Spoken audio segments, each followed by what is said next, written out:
anybody. It's just not a simple answer right now. I think some of it's going to be on how she feels as we go along.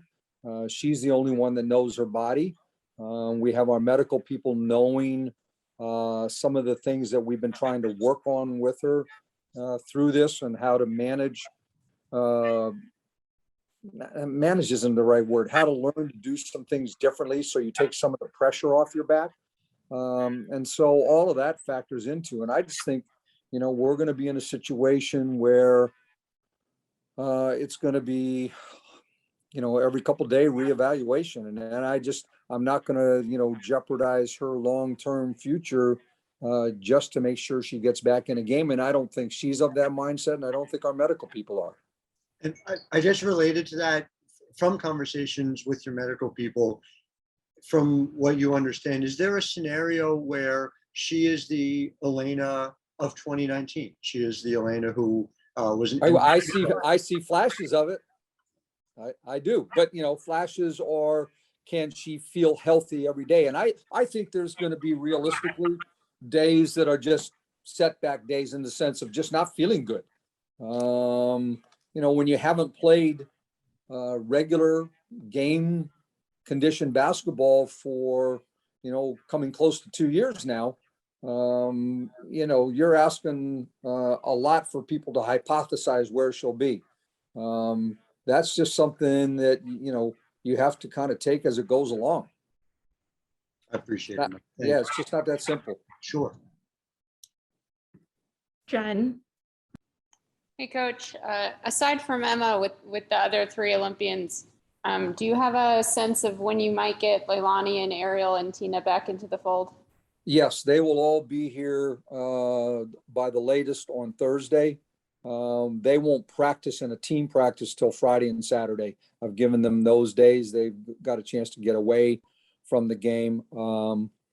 I think Ariel comes in Wednesday sometime, but we're not doing a full team practice on Thursday, so I'm sure she'll come in and get a workout. They all have to go through, at least one COVID test, but there's no reason. I mean, they've been playing, they're in shape. We've been sending them film if we put in a new play or something. So they've been able to keep up that way. But get them a chance mentally and physically to kind of get a break till Friday. And then with Ariel specifically, it being her first Olympic experience, what do you think she's taken away from this experience, and how do you hope that it will make her better?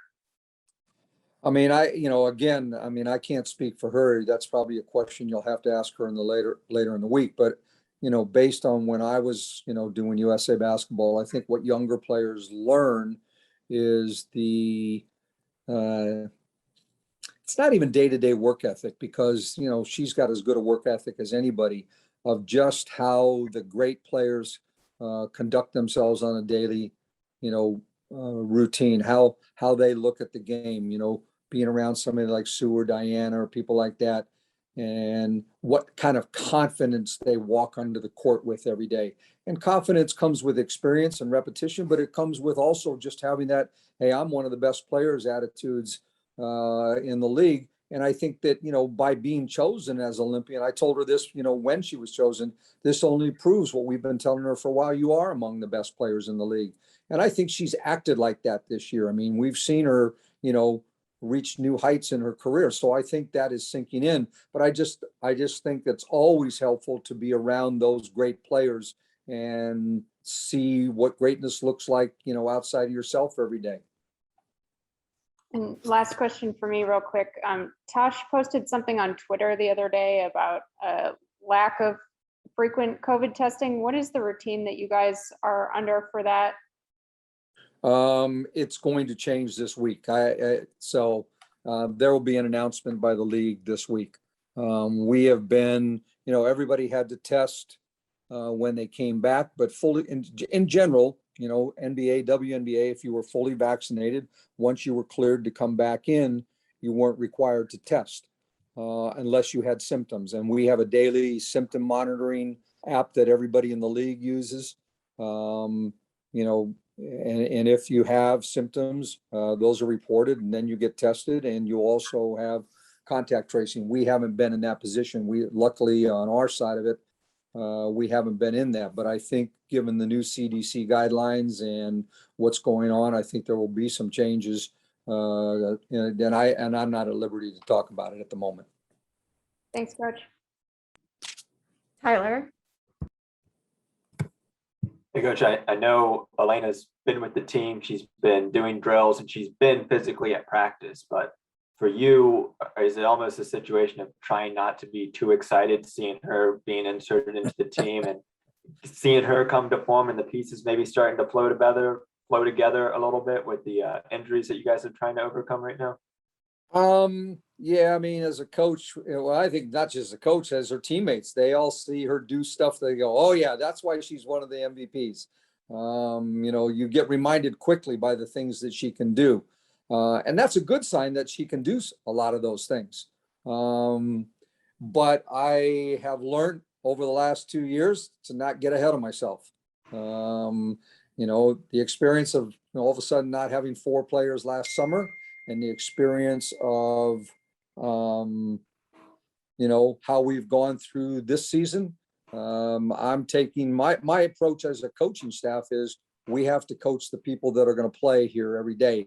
And then as we add people back, that's just like bonus days. And so that's how we're approaching it.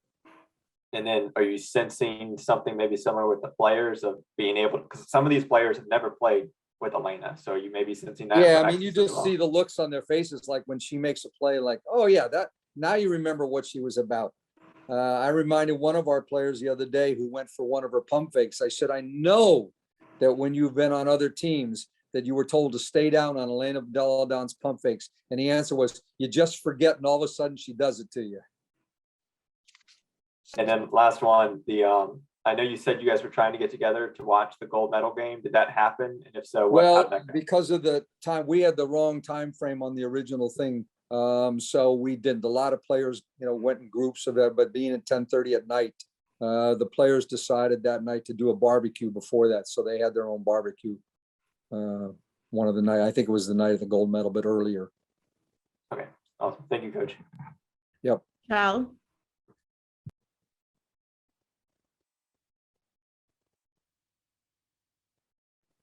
Michelle? Oh yeah, thank you, Mike. I know you don't like to hypothesize, and we're constantly asking you to do that. But if everything goes as well as it could, do you feel like this team could be the team that you've been hoping for? I know you don't want to look ahead to that, but can it be? And how big of a difference can that make in the second half of the season? I mean, it can be one of the best teams if you have everybody healthy. I mean, whether we're better than, whether we're the first or fourth right now, I couldn't say. But clearly, every time you add talent back to your team, you take a step up. I mean, we've played a long time now without Maisha. I mean, a lot hasn't been said, but, she's an integral part of our team. I mean, she was an all-league player in the bubble last year. So, getting her back, getting Erica McCall back gives us depth in the post and an offensive rebounder and a good screener. Emma would be like frosting on the cake for us in a sense. I mean, takes a little pressure off of Elena. All of those players take pressure off of Tina. Tina's had to carry a huge load. Tosh and, Ariel Atkins have had to carry a huge load. So, when you think that our season right now has been one in which players that we signed, and it's no knock on them, but, we signed to be, role player, backup players have had to play huge minutes. It can launch our team if they stay healthy. These other players, Elena and Maisha and those guys are back. Yeah, we can be one of the best teams because we have that kind of talent. It just has to be on the court. Thank you. B. Terrell? Good afternoon, Coach. How are you? Great, thanks. All right. Tina's look amazing in the first half. She's averaging, obviously, a career high in points and the first time in double-digit rebounds since the 2013 season. So whether it be on or off the court, what stands out to you the most with how she started her tenure in a Mystics uniform? Well, I think she set a great example by showing up to camp with this group by being in the best shape of any player that was here to start. So I think that that sends notice to your team that you're ready to go, to your teammates. Willing to take on, she didn't come here planning on being the go-to player. She planned on being one of the go-to players.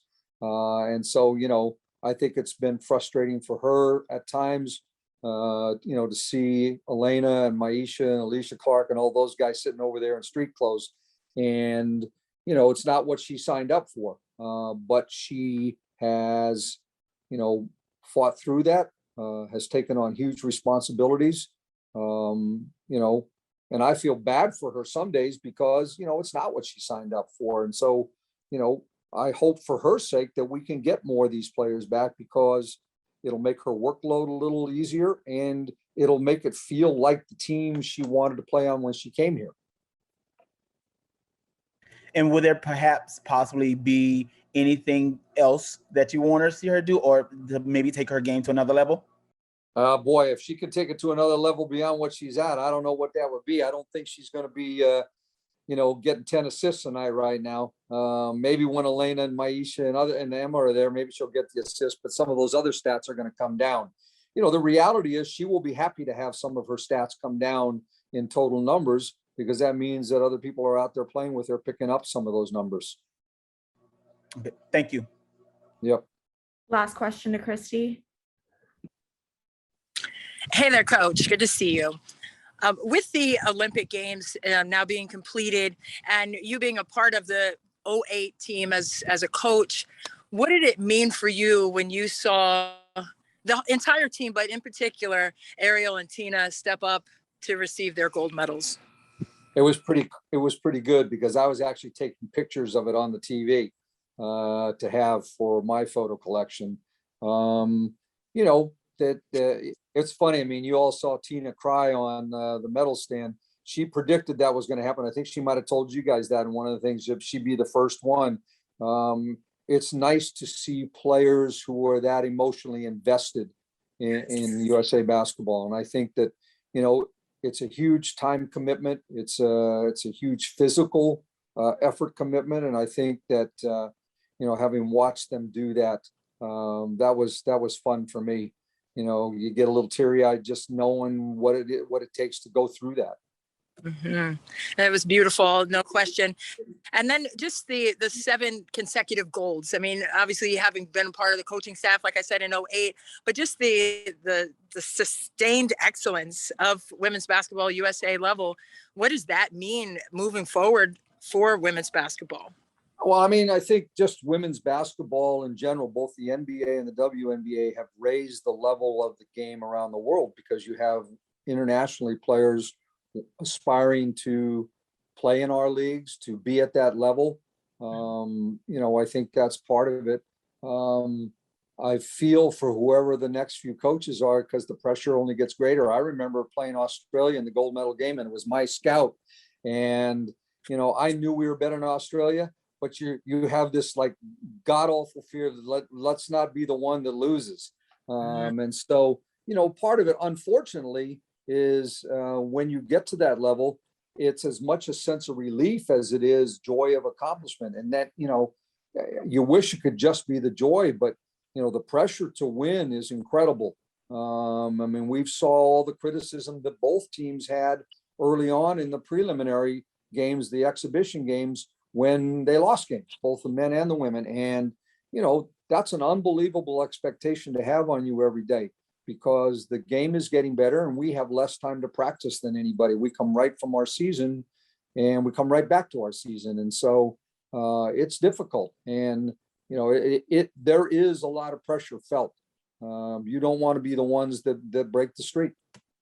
Right. And last one for me, I know I heard you say that if you put in a new play in the system and you would send a text to Ariel and Tina and Leilani and Emma, maybe. But what other things did you send to them? Like, did you send words of encouragement? Like, did you see something in a game and say, hey, and against so-and-so, this is what I saw? Or did you just kind of I don't, that's not my team to coach. I would always, text them before each game and wish them good luck.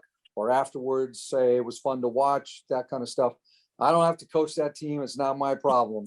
And I didn't text them with plays and stuff. That was our video people just send them stuff. We have a site where they can go in and study our stuff. So we told them anytime there was something new, that would be up on video for them to watch. Beautiful. Thank you, Coach. Yep. That's it, Coach. Thank you. Thank you. All right. Don't wear Elena out, all of you.